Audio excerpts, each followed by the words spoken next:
Hi, my name's Sharon. I'm 55 years old, and I'd like to take a couple minutes and tell you a bit about how gadolinium toxicity from MRI contrast has changed my life.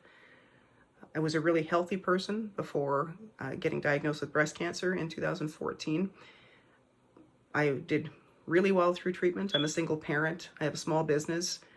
I actually was at the top of my career in 2015, the year that I went through targeted therapy for cancer. I'm in the insurance business, and it was actually really hard to say no to with clients because I would just rub my bald head and say, hey, 1 in 3 of us is going to end up with cancer, and there's insurance that can save you through that. So I actually did really well, and I was a single parent. I went to the mountains with my kids multiple times that year. Things were pretty good. I was working with a naturopath, so I did supplements and that kind of thing while I was doing chemo and surgery. I had foolishly thought that MRI was a safer technology and that I could get my follow-up testing and such without the radiation risks associated with some of the other testing. But I had not researched enough, and certainly nobody told me that there were any issues with the contrast. I would go to appointments and they would say, oh yeah, you'll pee this out in 24 to 48 hours. And yeah, but they lied, really, is what it comes down to. So some of the symptoms that I went through, like I probably didn't even notice that there were things happening to me at the beginning. I just attributed them to like working too hard or being tired or that kind of thing. But I would start getting brain fog and vision issues, and sort of felt like I was tremoring or kind of strange things like this. I was sensitive to light and sound and sometimes smells. Things that I was used to using all of a sudden became like very odd to me. Like I couldn't smell. I had an anaphylactic reaction a few years ago, actually, too, to something that I use all the time. It took me all the way till about 2018 to realize what was happening to me. I remember I had about a 2-month period in 2018 where I just couldn't even get out of my bedroom. So fortunately, my kids and I had moved to my family's acreage home 5 years previous. And so my mom was doing laundry and making food and all that kind of stuff. And I could barely eke my way out to the front steps and just try to get some sunshine for an hour a day. And my kids would bring my food in and maybe sit with me for 10 minutes, and then they'd have to go do their own thing. One evening I was eating a meal that had cilantro in it, and I felt like my throat was closing up. So I started Googling, and I'm thinking like heavy metals and cilantro, that makes some sense to me. And I came across Chuck Norris's wife, who had multiple MRIs in a very close succession, and she had gotten very sick. They had a lawsuit, and all of a sudden I realized, wow, I had 11 of these. Actually, it took me a while to remember that I even had 11. I'd forgotten about some of them, and 7 or 8 of them were with the contrast. So the type of symptoms I was experiencing then were things like my head felt like it was on fire. My skin, like when I was in my 40s, people thought I was 20-something, and now I feel like I look like I'm 80. Balance issues, vision issues. This will still bother me if I have, 3 or 4 people having a conversation and there's sort of multiple things going on in the background. My brain feels like someone's shaking it. Pain in lots of different areas. Just sensitivities to absolutely everything. Brain fog, forgetfulness, anger, actually, even. So many different things like neurodegenerative issues happening too. I even would get to moments where I would feel like I was watching myself. So in this process, I actually lost a really terrific doctor. I had been going to this doctor for 12 years. He had delivered my only birth child when I was 42. And he was the one who told me that I had cancer, actually, and he walked me through all kinds of stuff. We had a phone consultation in 2019, and he pretty much said that I needed to be on psych meds so that I wouldn't lose another couple of years of my life.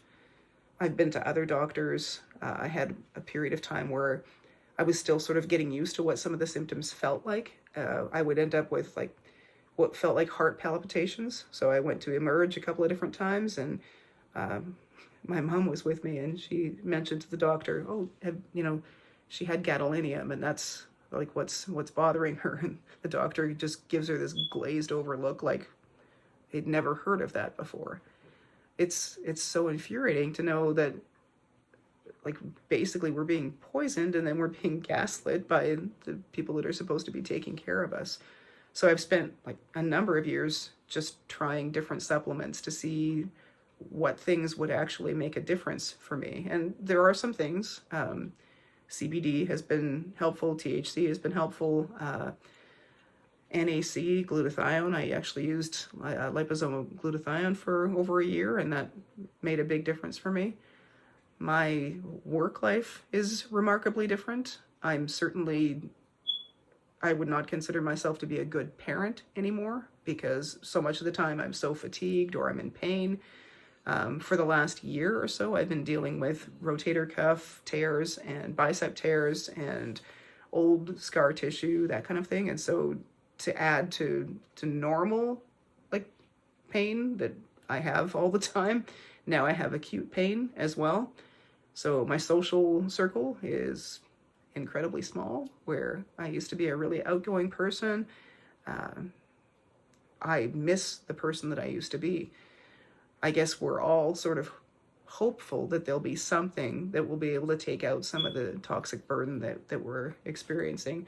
I've met an amazing community of people that also have the same issue, and probably have the same doctors, lying to them and that kind of thing. I've been most fortunate that my closest family actually believes me that there is metal toxicity in me.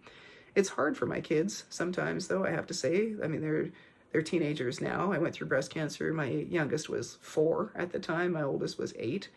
And now the one is almost 18, so they're teenagers now. But how do you watch your mom, like, lie in her bed and moan and groan and cry? And it's hard. My kids cook. My kids clean, because lots of days I can't. I spend time on the computer. I will work a little bit, but really one client at a time, and I need to take my time at things, so I make sure that I don't make mistakes on it. I just want to say, like, if you have a choice to take gadolinium, MRI contrast, or if you can say no to it, please say no to it. There needs to be more research. There needs to be more help for people who are in our state. I have no idea if I'm ever going to get better from this. I hope and I pray, and I'm trying to find purpose in all of it. I think in some ways, makes me think of a book. When I was going through cancer, there's a book called Cancer Made Me a Shallower Person. Looks like gadolinium made me a shallower person. I don't know. I think there are some things that you learn through pain and suffering that you don't learn any other way in your life, but this is not something I would wish on my worst enemy. Somewhere this just has to change, because it's affecting thousands and thousands of people, and it's criminal what's happened to us. I'm hoping and praying that I can get back to being at least 50% of the person that I used to be. The thing that I always say is that I've never tried so hard and look like I'm doing nothing in my whole life. I was always a person that was on top of things. I could go into any place and get a job. I would fit in anywhere. I lived in a third world country and functioned. I got to go and be with people that a lot of people would just never get to, because I lived really without any fear. I would try anything. And let me tell you, I have tried almost everything I can think of to try and heal from this, and it still hasn't happened. So please, never, never let yourself get convinced that this is safe and that you'll pee it out in 24 to 48 hours, because it's just not true. So thanks for letting me take a few minutes to share. Blessings.